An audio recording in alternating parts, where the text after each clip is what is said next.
Alright, and here you're going to go to either Graveyard or Garden Ops. It does not matter which one because you can swap sides anyway. You'll go to Create Multiplayer Match. Make sure the permission is set to invite only.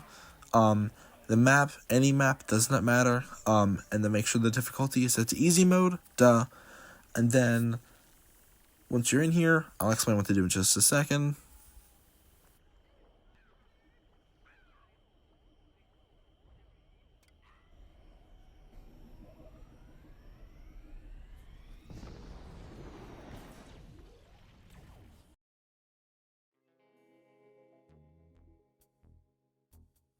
Alright, what you'll do is you'll just choose your character as fast as you can. Does not matter which character, just pick one and call it a day.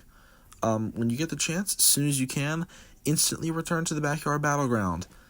Your friends will be dragged along with you back there, so don't worry about that.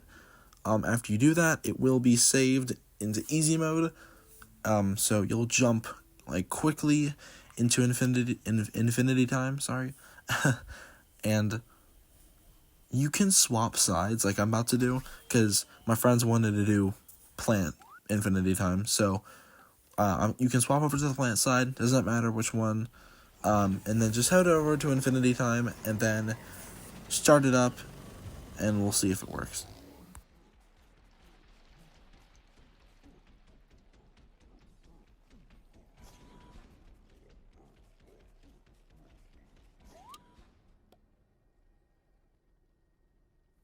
Alright, once everyone is readied up, you'll hop in there, and then once you get in here, as soon as you get in the little gnome universe, alright, check the menu, and it'll say easy mode. If it says easy mode, then you've done it. Normally, it will just say difficulty, and then nothing.